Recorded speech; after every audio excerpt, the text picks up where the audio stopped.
Hi, ladies and gentlemen. Dave Dobbs here. It's the 28th of December, 2019, and I've got lots to share with you today.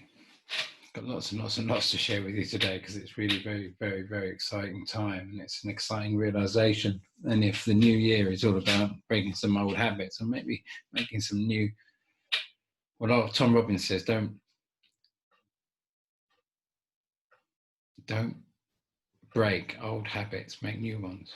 I can't remember what book he says that in, but it's kind of good advice, isn't it? Rather than struggling to give something up, make something new that kind of like overtakes the older habit. Preferably something that's not dangerous, toxic, or kind of like, you know, maybe with any negative recourse. But in the line of giving something up that's maybe not so healthy for your longevity and well-being, what about letting go of Uranus, Neptune, Pluto and Eris? I've got those written down here on a bit of paper, and through the course of this video I'm going to transfer everything's on this little bit of paper onto we're going to do it together. We're going to feed it all in, and we're going to show you how and why we're going to delete Uranus, Neptune and Pluto, and ironically Eris, which those of you who kind of follow the I'm trying to think of his name now, Michael Brown, who supposedly discovered Eris. That's supposedly about 50,000 times bigger than Pluto.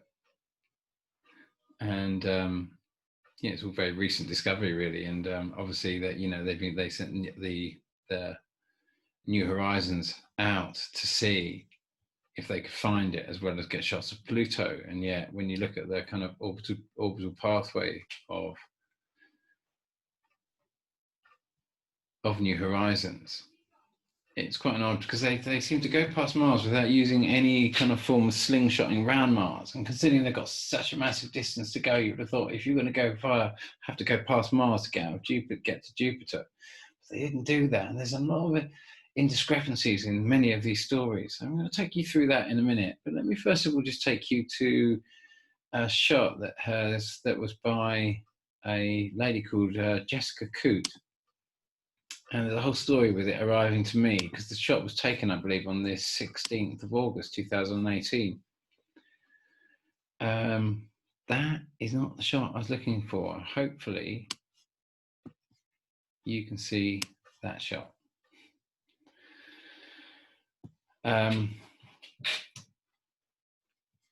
It was taken, like I say, on the. Let me just show you the text that the person who sent it to me. And what they said: "Hi Dave, I've been watching your channel for a while now.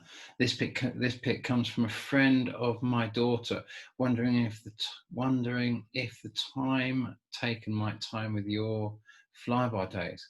I've been telling her I'm going to send it to someone on YouTube, and she is fine with that, but she would like her name mentioned. So hopefully I've mentioned Jessica Coote there. Jess lives in Victoria, Australia. She posted it on Facebook. I've attached the post so you can see the date. Best wishes, Kerry Ann Fitzpatrick. Yeah, please keep sending me anything you like. It's fantastic. That was what did she say? It was a Facebook link or something? Can't even see it there now. Can't even see where it says. Yeah, possibly Facebook or Twitter or something like that, doesn't it? It looks more like a Facebook Messenger, doesn't it? Or it looks like I don't know, but oh my God, look at that.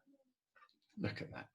It's quite blown me away. It's one of the most sensational shots of the whole system splayed out in that classic kind of way the Mayans kind of had it, the way the kind of like the Hopis had it, the way the Sumerians had it, the way the Egyptians had it.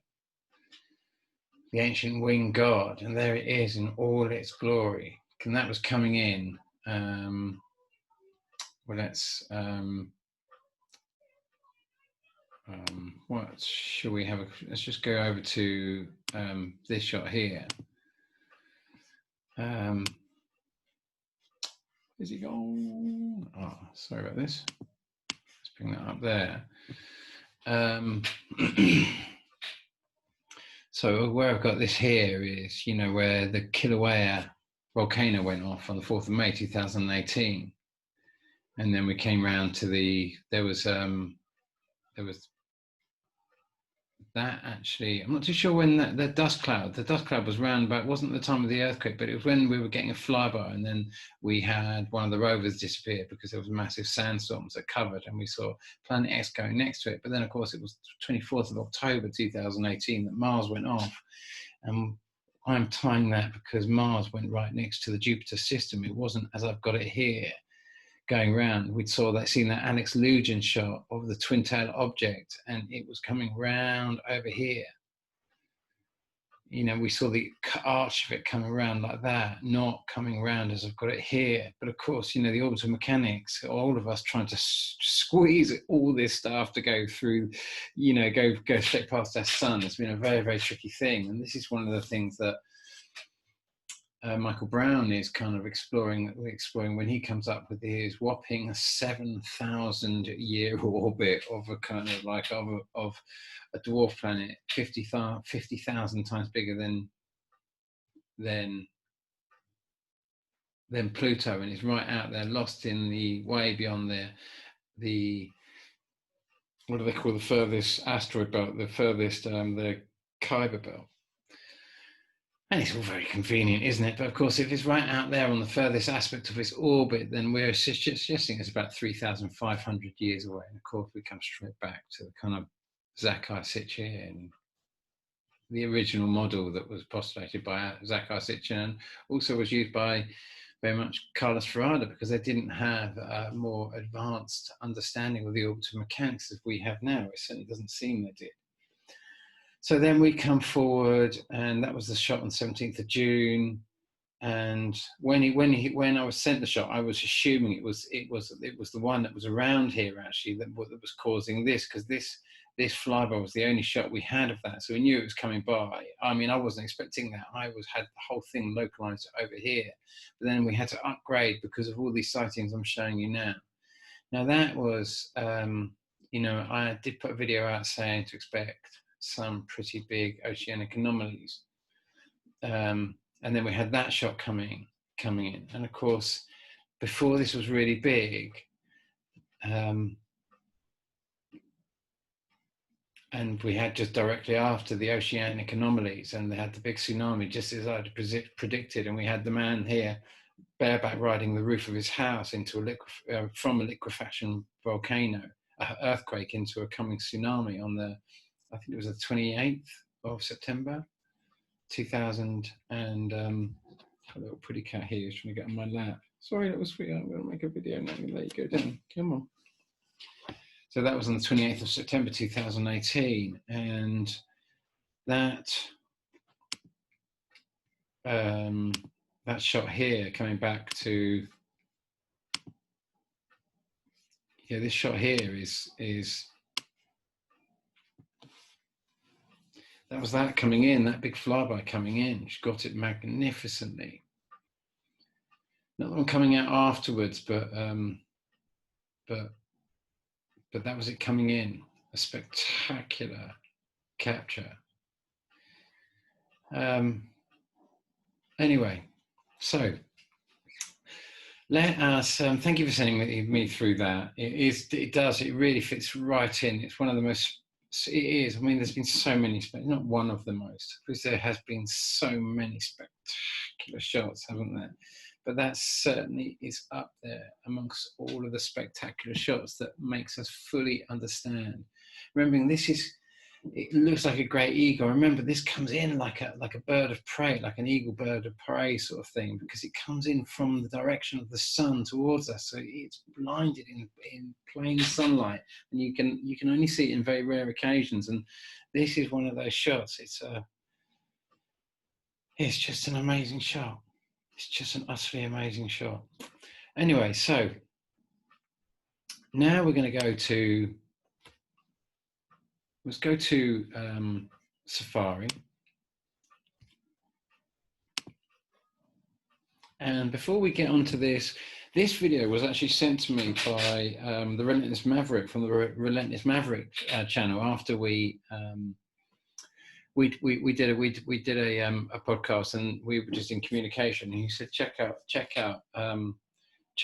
his model that he used to create his understanding of. This is Mike Brown that used to create his understanding of the orbit of the what's he saying, 70,000 year orbit. I mean, it's ridiculous. No offense to the man, but it is just utterly ridiculous. It would be gone. It would be literally gone. And when it did actually pass our sun, it would be traveling so fast as it came in. I mean, the whole thing is utterly ridiculous. But clearly he's done this because we know that if we just quickly new share, and I just go over to you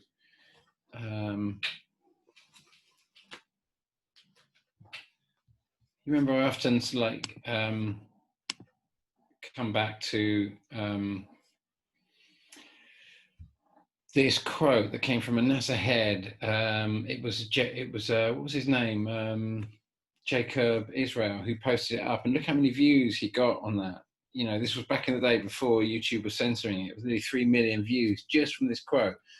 It was so pungent because it says, we can take pictures of Eris even though we're further away from it than we would be if we'd stayed on Earth. John Spencer, New Horizons team member, said in an interview with The Verge, but we're looking at it from a unique angle that you can never see from Earth because Earth's so close to the sun, Spencer added. So now we come back to, if I come back now to, okay, so we've come now to back to the Sackler astronomy lecture in this video that that the Relentless Maverick sent through, and you know, we've got a lot of activity. He's showing over a long period of time all of these things crossing at this center point and how they never collide. Remembering we're supposed to be getting a massive dwarf planet coming through here, all somehow orbiting our sun, along with Jupiter, along with Saturn, along with Neptune, along with Pluto, along with Uranus, Eris, you name it. It's all just, our sun is the center of it all in this model. And you can see we've got a frenzy of stuff. And as he says, there's no collisions because it all just, I mean, this is his model, and I call it the big splodge. And so now we're going to come over to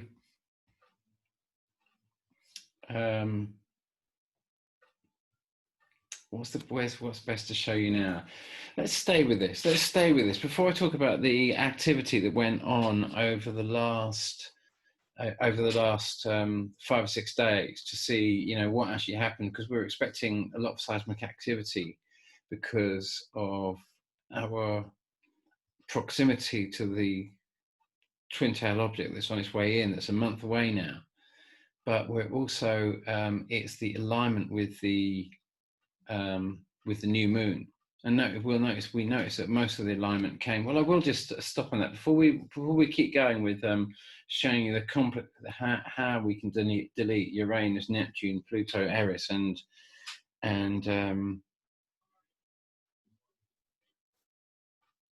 Uranus, Neptune, Pluto.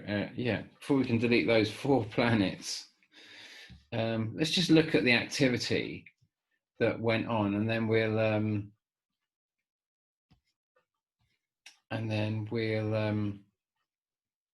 explore that. We'll explore the mathematics behind that, if I can find.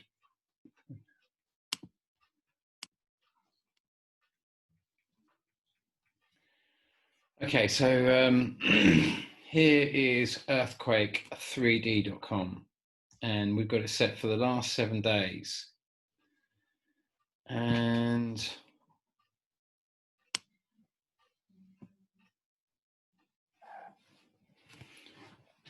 I'm using my friend's internet around here. She's got lots of she's got lots of a couple of two cats, lots. It feels like lots with them buzzing around or coming around for a little stroke and a cuddle.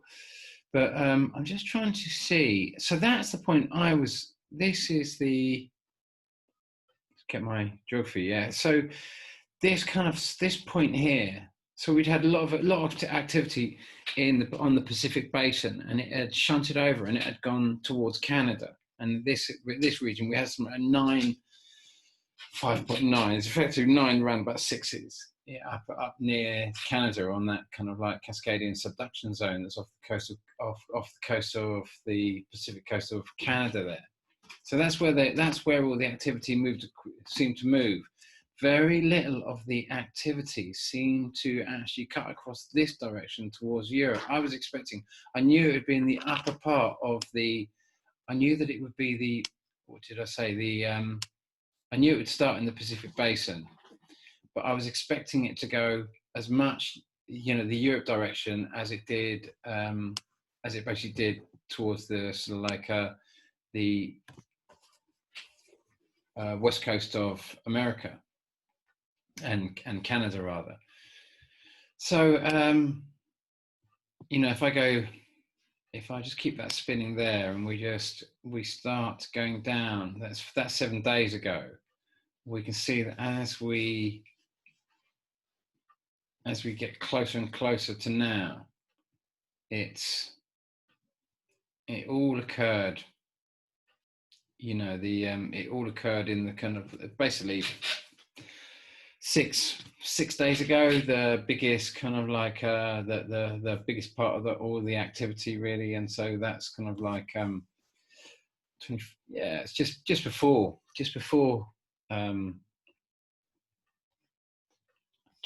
Christmas. So let's now you share and just come over to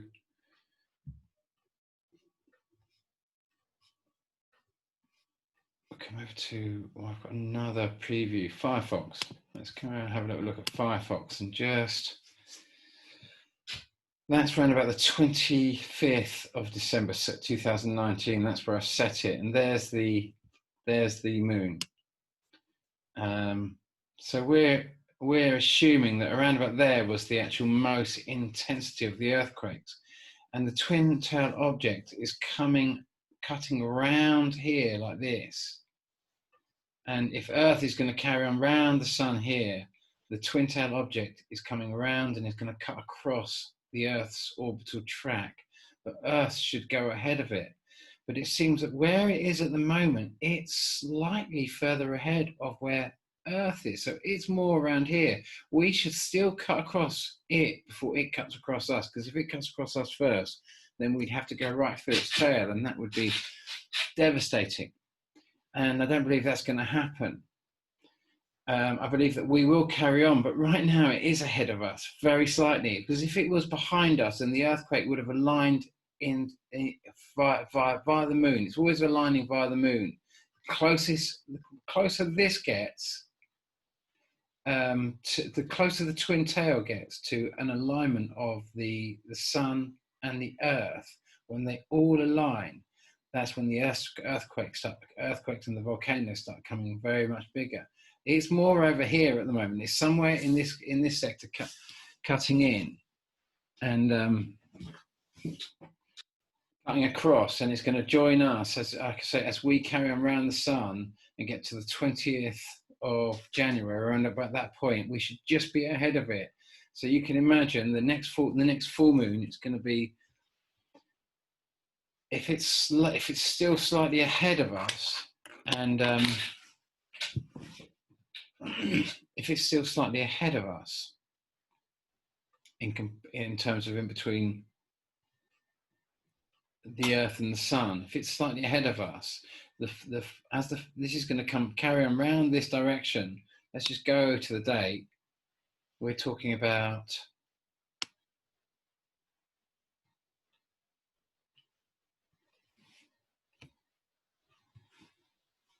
we're talking about that sort of alignment, aren't we? Cutting across.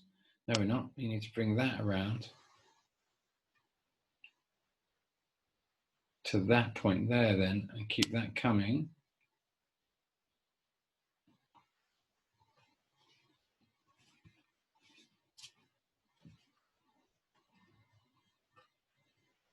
Yeah, we're still talking about around about the 10th, the 9th, 10th of Jan, where we start getting more seismic activity with that alignment, and we can sit on the planet X, the twin tail object is that much closer to us by that stage. And we're only 2 weeks away, maybe less than 2 weeks. So there's going to be a lot of changes in this next full moon. It's going to be much the same as before, but possibly it's going to let's come back to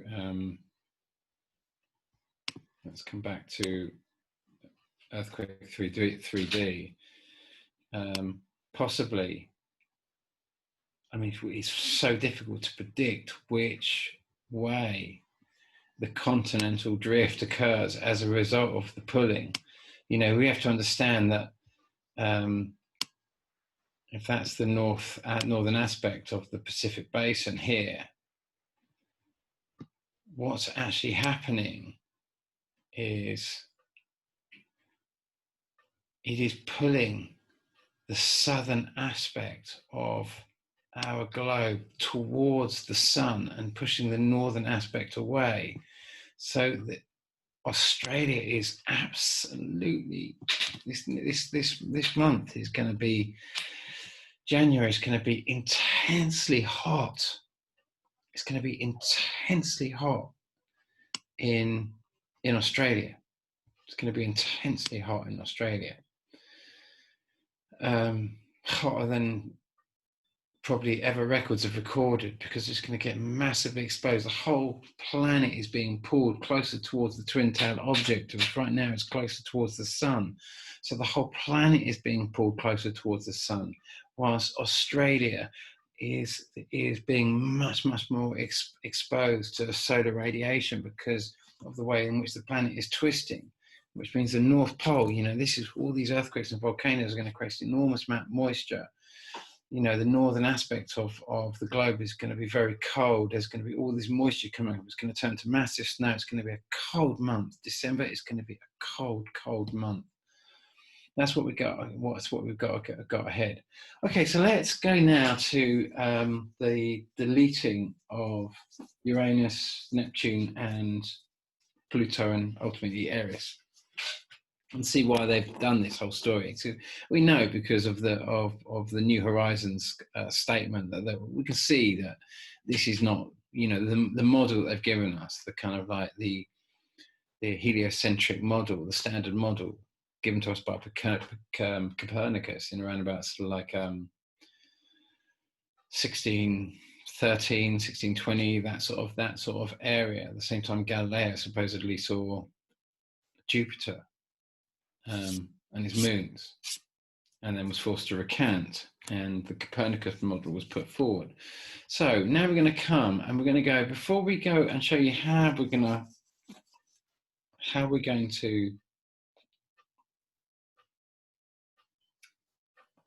to do this. What we're going to do is we're going to go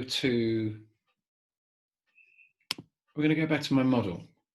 So we want this model here, and we're going to go back, and we're going to go back to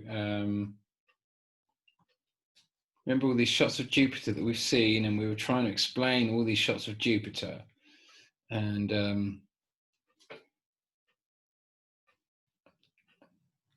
rather than go through this, we've done all of this so many times that we're just going to come now to, where are we going to come? So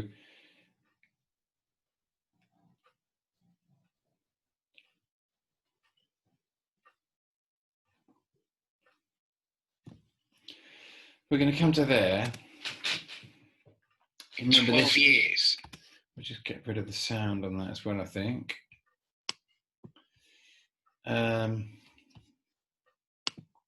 So we're starting from 1939, the 20th of January 1939. This was when Carlos Ferrada predicted Planet X would pass and he said that earthquakes would occur in Chile, and sure enough, they happened right where he said. It was 4 days out, and we started understanding that. Notice that the full moon here, on the 20th. It's just coming up to the 20th, but the basically he said it would occur on the 24th, but the actual full moon was basically on the 20th, and that was this alignment probably isn't overall specifically accurate because it's an adapted model, but nonetheless, it's good enough for what we need right now. It's pretty damn close. So what I've done is there's the Earth at 12 o'clock, at 6 o'clock to the Sun.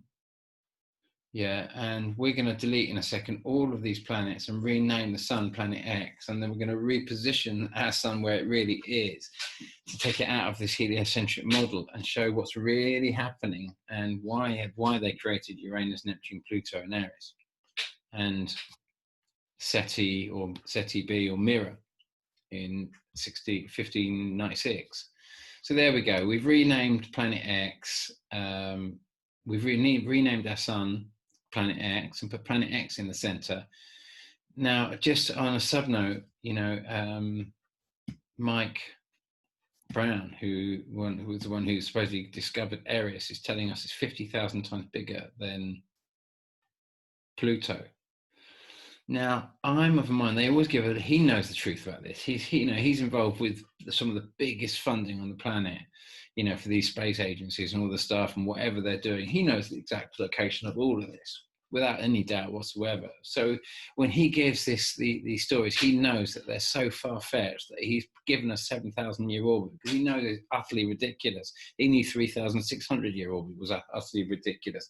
He didn't want to be clever. He wanted to be more cocky. And so he just doubled it to make it insanely stupid.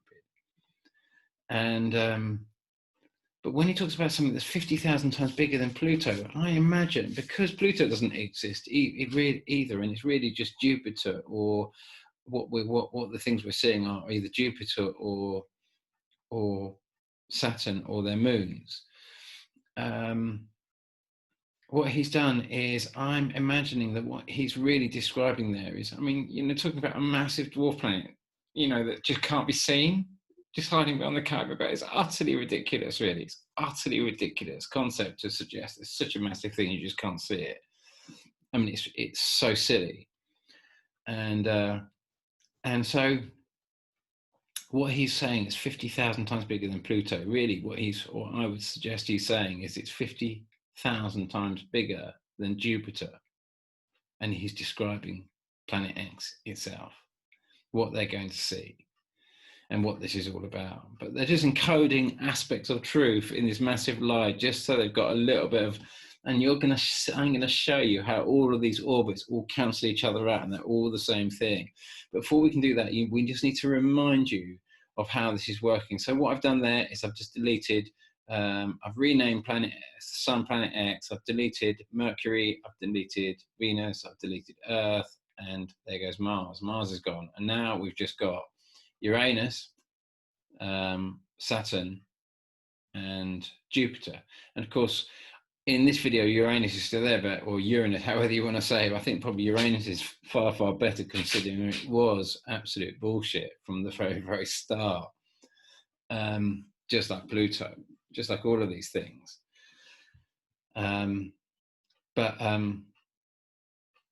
So there we go. We look at the positions of them. This is 1939.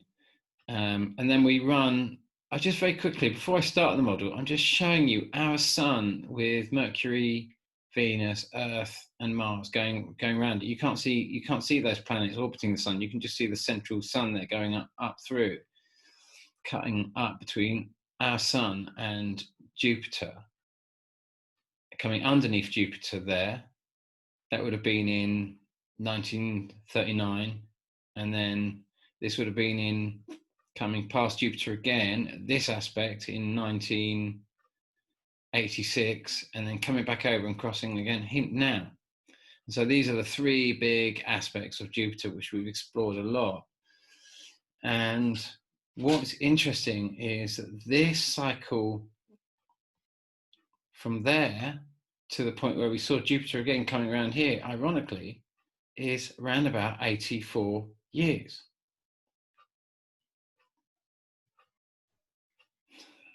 Isn't that interesting? And then if we understand that it's because we've done so many correlations, we can understand it's about 330, 340 year cycle of our sun going around the planet X system. That if we take, say, if we look at, well, we're going to show you all the different orbital mechanics, but it means there's various different sides of this, because there's the point where let's start it from there again, 1939, say. But if we, so we carry on going forward, and then we, like I say, 1986, and then 2000, and say 20, leading up to 2020. But then we're going to come over, and we're going to have the next part is going to be going over Saturn. And so we are then going to have the Saturn experience going over there, and then we're going to come around, and then we're going to have the Saturn experience again, and then we're going to have the Jupiter experience again, and then we're going to have the central experience where we get Jupiter on the far side again. So we've got 1, 2, well, let's just go back from to there. So we've got Saturn, Jupiter, and then Jupiter again. So we've got 1, 2, 3, Jupiter again, now 4, Saturn again, 5, and then we're coming back around, and we've got that period again where we go through that period here to come round again to before we have the Saturn, the Jupiter, and so on and so forth. And then, of course, I've shown you how we've built the orbital mechanics by looking at what I call the angle of intention, not the fact that Jupiter's going around and around and around planet X system, but it's always going in a specific direction, and we'll call this its angle of intention. And then what we do then is, once we've set the angle of intention, then we bring our sun and its angle of intention, and we look at how they see Mars, Earth, Jupiter and Mercury now passing out from moving out to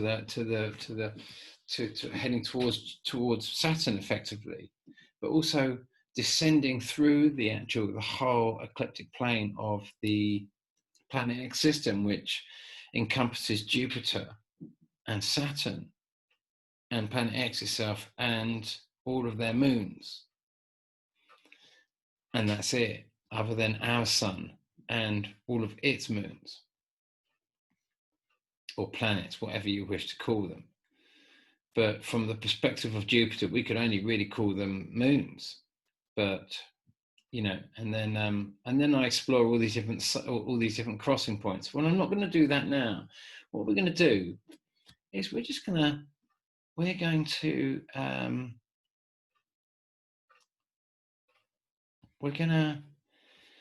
part should we keep up to? That gets a little bit confusing here. So we're going to go back to, just so we can keep coming back to this point. We're going to keep that page open, and so we can keep coming back to that. And I'm going to show you how this works. So let us then new share, and we shall go back to Safari, and we will go over to, now remember, Uranus is an 84-year cycle. And you think that's quite funny that I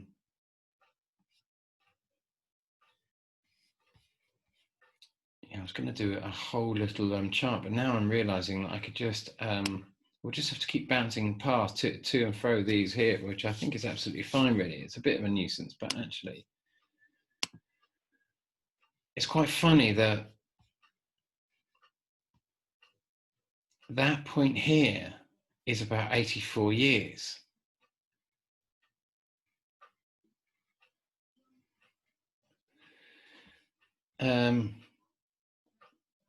So let's go now to new share, and we're going to go back to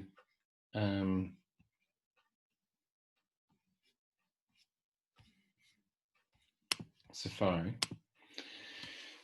And let's now jump up to Neptune's 165 years, Jupiter's 12 years, Saturn 29 years. See if we're getting any more. So Pluto 248 years. Now what's interesting is, let us now do a new share, and we're just going to look at some of these correlations, because I wanted to, so we're just going to have a whiteboard up here, and we're going to move that up there, and what I'm going to do is I'm going to go to draw, and I'm just going to do a circle. And so we've got a circle here. This is, we're going to say, is the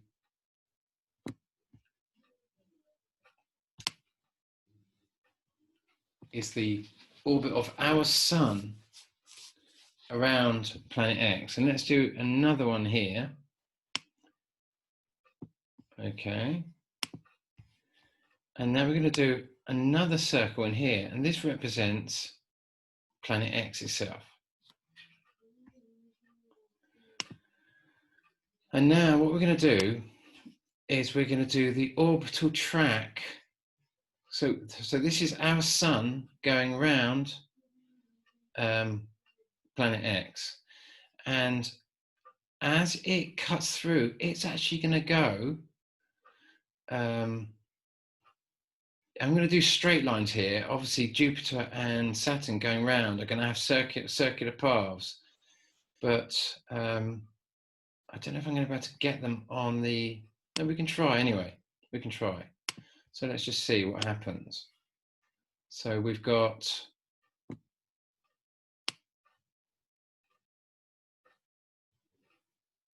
We'll do them bigger, because we don't know exactly now how the orbits go. But we're going to do one like that. And we're going to do another one like that. And we're going to move that down. Now that's a little bit confusing, I realise, but what's going to happen is, even though we're not going to directly cross the paths of Jupiter or Saturn, we're going to go kind of, we're going to come underneath them, and we're going to experience the different parts. Now, this section from Jupiter to Jupiter here is, well, let's just look at the orbital. Let's just come over here, and we're going to go to the text, and we're going to first of all, we're just going to notice, we're just going to take 84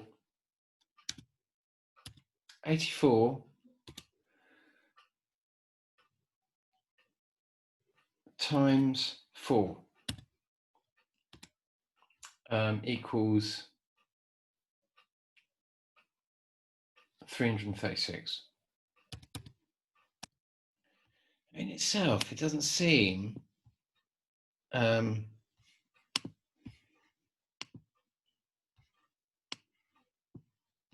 and then over, sorry,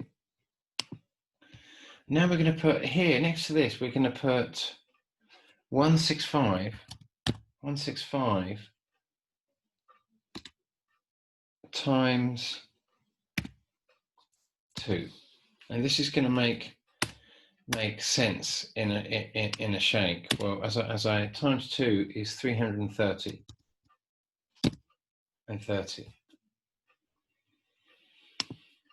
and then here we're going to put 248, 248, add 84 equals 332.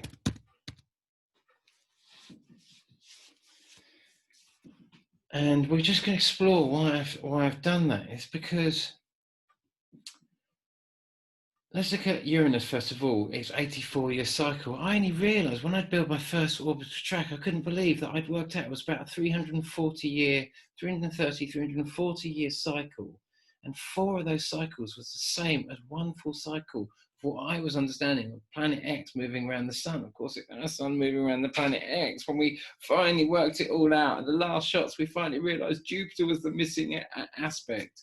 And that shot of Alex Lugins on the 3rd of June, where we'd seen the curve of the orbital track of the twin-tail object, and it was going the wrong way. It was just like, oh my God, that's completely thrown everything out the window. So 84 times 4 is 336, just by odds, because we have these 4 points here that could be very confusing, considering this is 84 years, and it's almost like this period here is around about the same time. And I'll show in a shape. So 165, which was the orbit of Neptune, we also have 2 times that is 330. And I just found that too odd to kind of think, well, that kind of,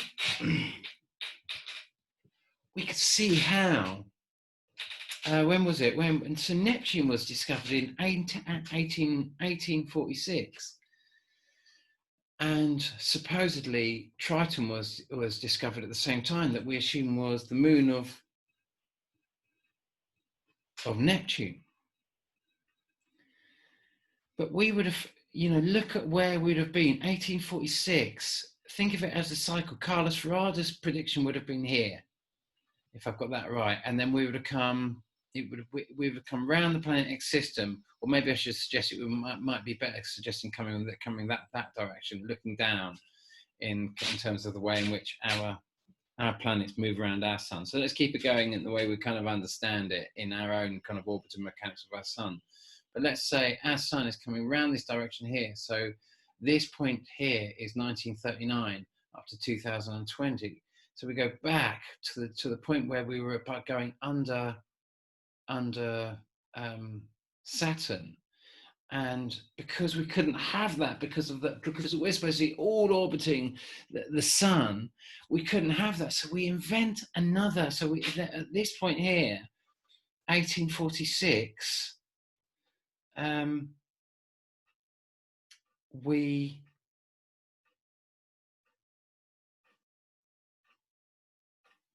create Neptune. We have to create another planet to account for the sightings, because how can we be seeing another planet that we can't account in the night sky? So because we've already passed it, doesn't make sense, because our orbital mechanics are wrong. So we make up a planet. Every time we make up a dwarf planet at this point, because it doesn't fit with the standard model. And so you can see how all of these. So that was 1846. So let's just do that again. So we've got Carlos Ferrada's time here, 1939 to now. So then we go back a time to 1846, which was the discovery of Neptune.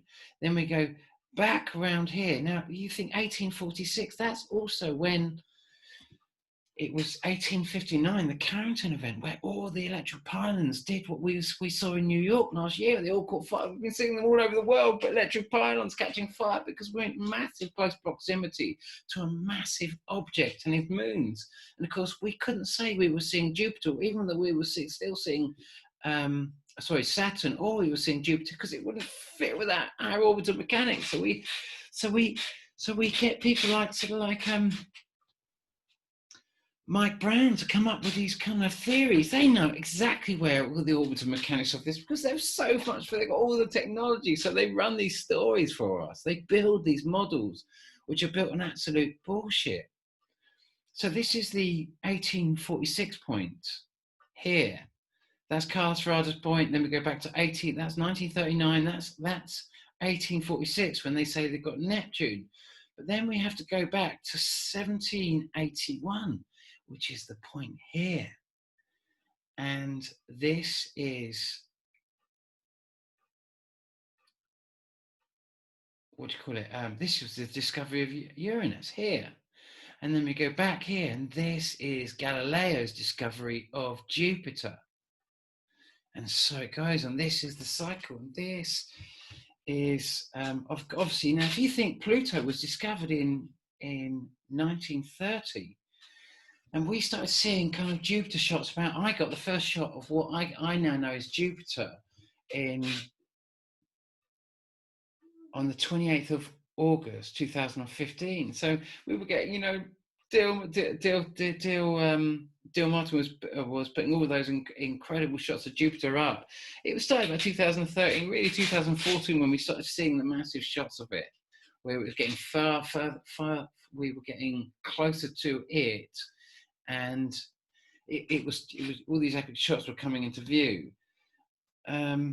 If I go up to, I mean, you just think from 1930 to 2014 which is from there just to nearly, or from, should I say, from 1930, to that point it was discovered there, around to here, is where Pluto was discovered here. It's around about 85 years as well. It's just like, oh my God. And then we see what was happening at this point where we started the whole cycle. Do you remember in Galileo's time? And what did we discover in 1596?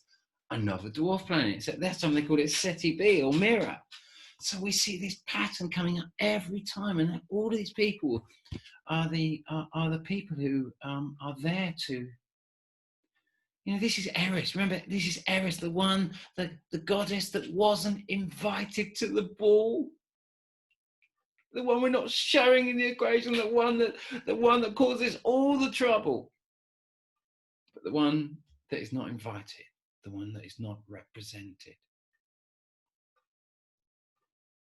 He's trying to give it to you, plain and simple. He's giving you an utterly ridiculous orbit. Do you remember when the ESO gave us the utterly ridiculous concept that 230 million light years away, two neutron stars collided? Do you remember when I came out to America and it came out and the flyby was due around about the 15th of August and it came by on the 17th of August 2017, just as I'd say it was going to come in? I'm always 2 to 4 days out because we're learning about that anomaly. Sure enough, we get the flyby and the ESO say, oh yeah, we had a massive gravitational anomaly exactly the same time we see the flybys going by on both sides of the Atlantic. And the ESO say 230 million light years away, two neutron stars collided, and you're just listening. Yeah, that's so.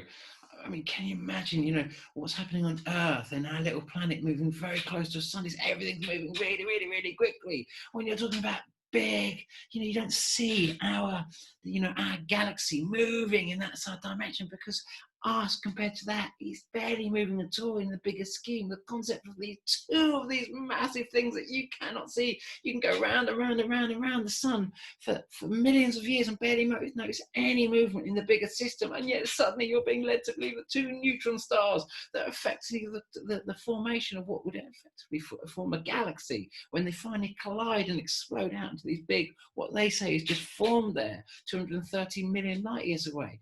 You know, this thing is just static for us while thousands of years go by. The concept that in the background two of the equivalent to our galaxies just collide and make a big bang, and wow, it's just like, guys, they're giving us these unbelievably stupid ideas because they know they're nonsense.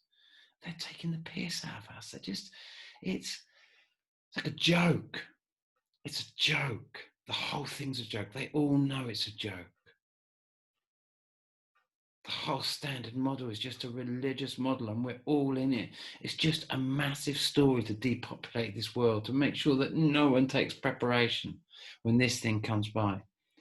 And you saw all the seismic activity that happened we've had a lot of volcanoes. Etna, your Etna and Stromboli have both been going off. All the big major volcanoes. There's more than 20 spewing at the time of our alignment kind of like warning, which was around about kind of Christmas Day, Boxing Day. And you saw a massive spike in earthquake activity going off around that time, without any doubt at all. Just as I said, but we're a month away. If I'm honest with you, I was hoping for something bigger, especially in Europe. Not that I want to see anyone hurt, not that I want to see any damage. All I want is some kind of preparation from our government, some kind of acknowledgement that they're going to switch those nuclear reactors off and prepare us in some way or other. But it's not gonna happen. So anyway, so just coming back to the why Pluto and this 248 years compared plus this 84 years, isn't it ironic that this section here and this section here, when you add them together, they equal the full cycle of our sun moving around planet X in 340 years. Two of those, two cycles of of Neptune equals the same, and 4 cycles of 84, which is this site, gives us these 4 points here, which they need, like I say, to explain the anomalies when you have the sightings, because you're supposed to be in the center of all this. So what's it doing over there? So they come up with another name. Oh, guys, can you believe it? When I discovered this is all thanks to Bobby, when he showed me Mike Brown's ridiculous splodge idea, where all these massive, because that's why Carlos Ferrada and all these other greats can't ever show all the planets orbiting around this dwarf planet as it goes somehow past Earth, and as it orbits, all these massive great dwarf planets just come flinging by out of the cosmic center, our sun. It just doesn't make sense. None of it makes any sense until you remove our sun from the center and you realize there's Mercury, Venus, Earth, Mars, Jupiter, and Saturn, and 2 suns.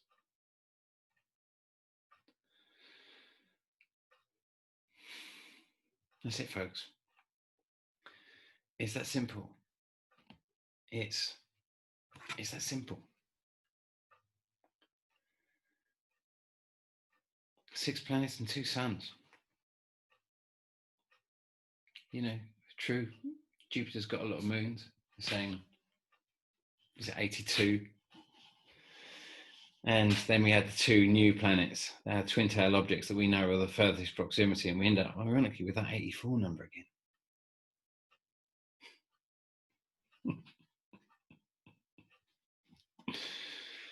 They're having a lot of fun with us, aren't they? They're subtly trying to give us some clues for those who want it, but obviously the whole academic world is in this lockdown of this kind of like this religious bullshitty kind of science that we're all in, this total religious nonsense story perpetuated by these bullshit artists.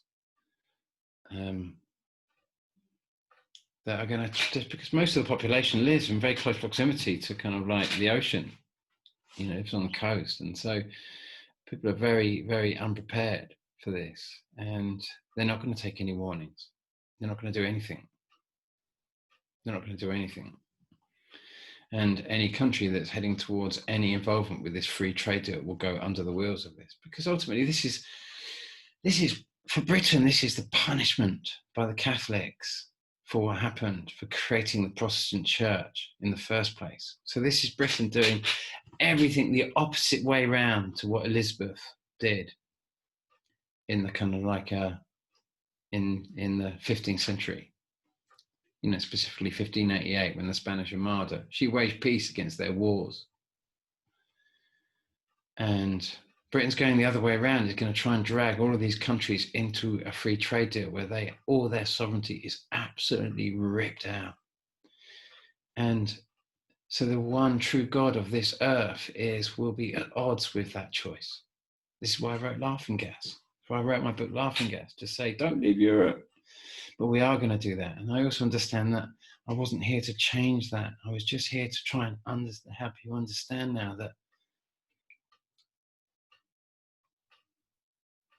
what they want is the whole story. When the milk starts going sour as we get close to this, they want you to go into the blame and the hate.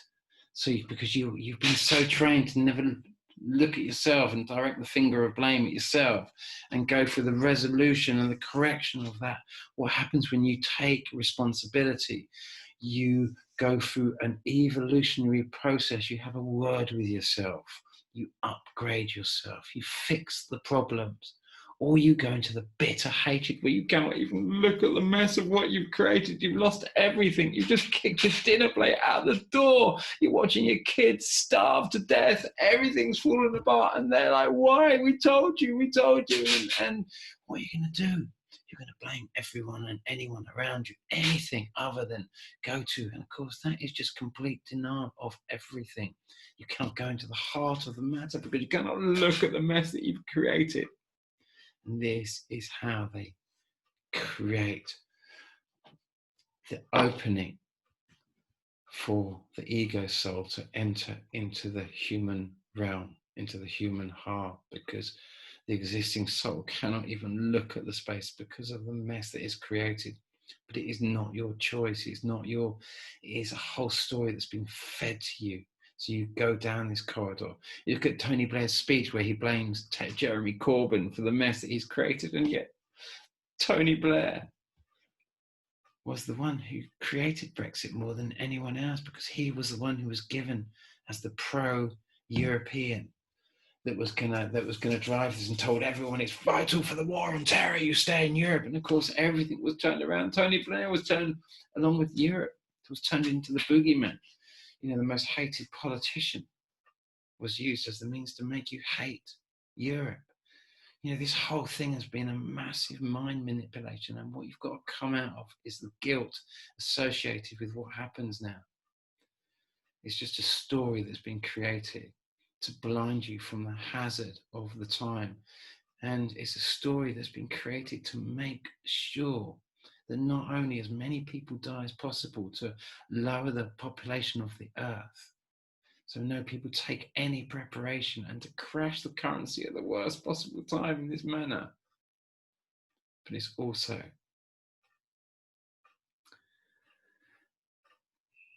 it's a means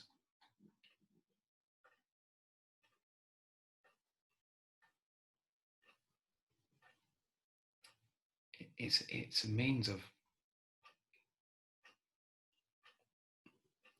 driving Britain under the same wheels that Spain went straight under in 1588. Anyone you see Australia is gagging to get into this free trade deal, and it's doomed by this free trade deal. And for every second it draws closer to this free trade deal, it will be annihilated, as will Britain be utterly annihilated as we push this free trade deal on Europe. You see, if they can push this deal right, they can get the whole of Europe to sign. They can drag the whole of Europe into this free trade deal. One country is scared because one country is going to join, so they all decide to join this free trade deal. Now that's what they're going to push by the end of January. They're going to push all of the members of the European Union to join, and those that don't join, and what they lose all their credit line and everything else like that. Now, will they join? Imagine if they realise how absolutely they lose everything. They have no right to give everything up. Everything is on the market to be sold off. They can't stop fracking. They can't stop any type of genetic modification. They can't stop any type of corporate profiteering. It's all up for grabs, and they have to pay for the loss of profits of anything that is stopped. Look at Canada. They signed the NAFTA free trade agreement, and it's left them the most sued nation on the planet. They can't legislate against anything. They can't, and all the court cases they either cost tens of billions or hundreds of billions. Big corporations taking countries to court for the loss of massive profits. And if they can come along and say, if we can't drill into your water table and do whatever we want to do, then you have to pay us the loss of profits thereof. Then who does it belong to? It doesn't belong to you if you can't stop it, and you have to pay someone else if you want to stop them profiteering from coming and drilling onto your land. If you've got to pay them, then whose is it? You've surrendered everything. It's clear. Canada cannot stop any of this. This free trade deal is your nemesis. This will bring in the exacerbation. For Britain, we've walked into this. We're blind to it. We think it's a great time. We think this is about unity. You know, what's his name shouting out, "Oh, this is all about unity." Boris Johnson in his big speech. This isn't unity. This is the end of unity. This is the end of the European Union. This is the end of Britain's involvement in the European Union. And as we get closer to this, things will absolutely start falling apart. So for me, it's a case of, I don't know what to do here now. It's kind of, the next full moon is going to be, you know, for every moment of we going on now, this thing's just racing closer and closer and closer to us. So the effects are just going to get bigger and bigger and bigger. And the next full moon is going to be bigger. The effects are going to be much bigger. Don't know where they're going to be. Very likely Europe. You know, I expected a lot more in Europe this time, but I never really know which way it's going to move, but it's going to be in the northern hemisphere. You know, it's going to start on the Pacific basin because it always starts there on that Pacific basin, because, you know, you've got two completely diverse substrates hitting. You've got all those subduction zones, even though they're not subduction zones. Subduction is a total red herring. It's not really the case, even though you're told it is like that. It's not. It just hides the real truth of what happened, the geological processes and the seismic processes that truly happened there. And I've explored that in many of my videos, and they who followed me and know my kind of like walk from the Great Flood coming from Mars and all the rest of it will more than understand what I'm talking about there. But those, we call them subduction zones. That's where those, you know, you've got an entire massive ocean that's going to be pulled up towards the northern aspect of the globe. And just the pressure of that water moving up, and all the magma in the earth as the whole earth changes and shifts slightly to accommodate its closer presence to the twin tail object. That we just come to, we'll just come back to, we'll finish with back again with Jessica's image. It comes up. Did it come up? And we're finished on there, and and it's just thanks Mav, as in Relentless Maverick, for sending that video from Mike Brown. You know, it just confirms everything, really. It just confirms everything, his big crazy splodge theory. And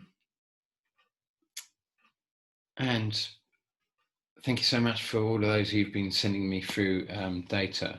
There was that shot, and that definitely fitted in with the timeline. Where did that one come from? Photos taken yesterday on the 17th of December. Who's this from? This is from Carrie Alex, sorry.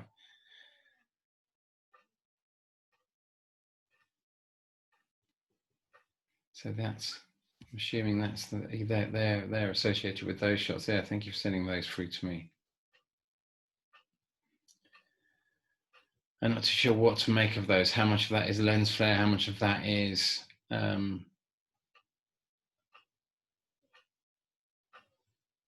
mean, look at it. It's amazing, isn't it?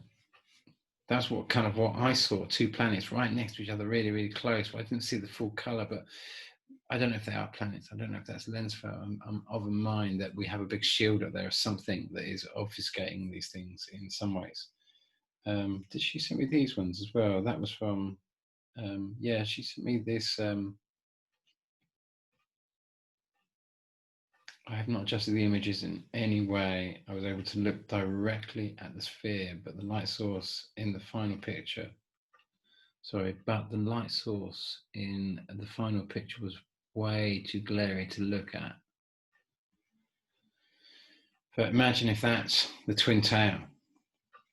and it's curving round here, and it's going to cut across the sun. It's where I'm expecting it to be.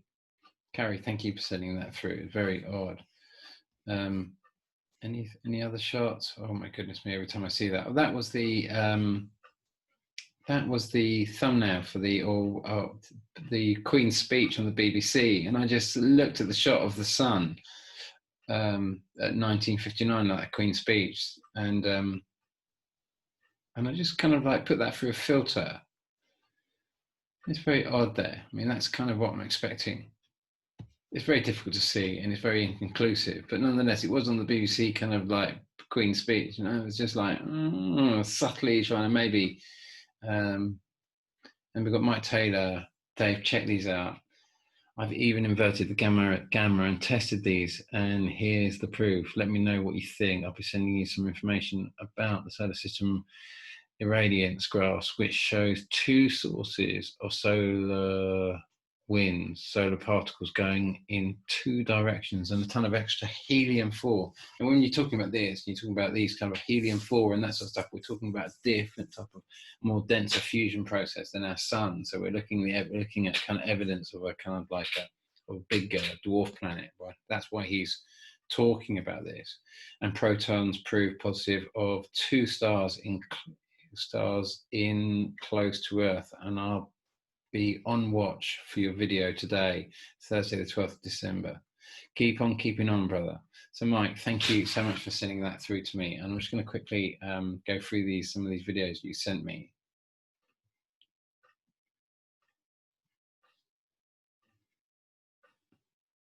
Here he's playing with the light adjustment a little bit.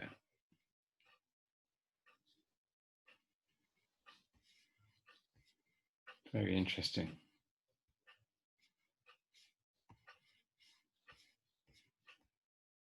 And that's very interesting as well, isn't it? The way in which. So let's go back to the.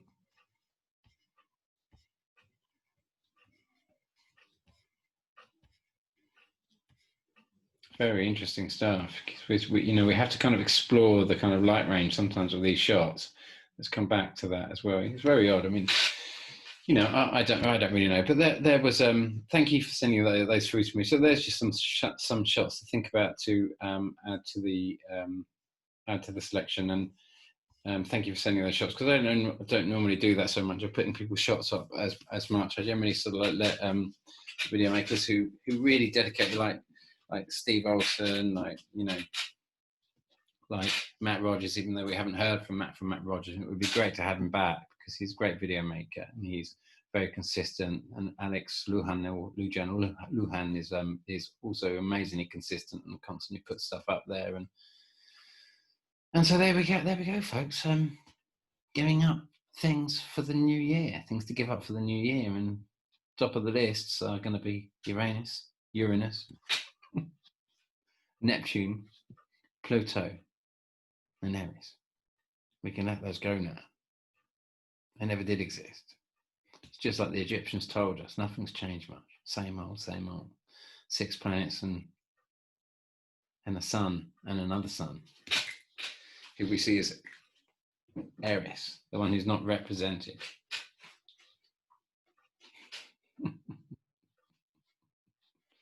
I do see he's trying to tell us, though. I think all of these people are trying to tell us, and they're trying to give us a subtle clue. So I do understand that Mike is, though he's working for the other side, he's and part of the agenda. He's I do see that encoded in the information, he is trying to tell us to some degree. And they obviously know this. And they're obviously all going to be in their bunkers and think they're going to go to a safe place, but they do not understand the nature of what's unfolding here. And so they have to give a certain credence to some kind of encoded truth in everything they say, because they've got to live with themselves and the consequences of what they've created through this lie, and the millions that will die because of this lie, and the environmentalists that will be led to believe that they have to follow this lie to save the earth, because the landed gentry don't know how to share their land. It's all just. So we're gonna let this play out. We're going to let the goddess of chaos, that we don't like to talk about, do its thing. And you're going to do your thing. Or you're not going to do your thing. Whichever way it is, just know that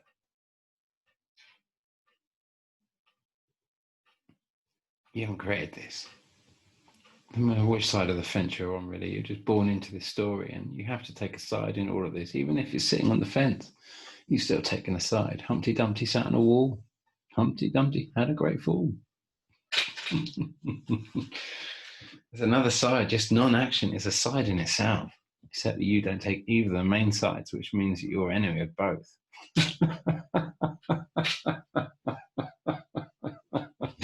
You can see why I want to be out of this country by the full moon.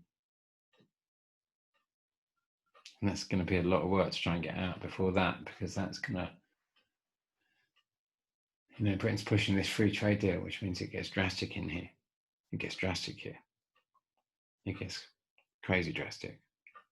And if Europe gets dragged in, which I don't think it will get drastic in Europe. But right now it's not so. It's not getting drawn in. It's holding off from signing this free trade deal. But as soon as it gets close to this free trade deal, that's it. That's it. And don't forget, you've just been led this story to believe that, if you sign a free trade deal where you give up all your sovereign rights, you can't protect against any type of corporate profiteering. Every aspect of your lives can be sold off for profit. Then you're dead already. Dead already. This just puts you out of your misery. This just puts you out of the misery.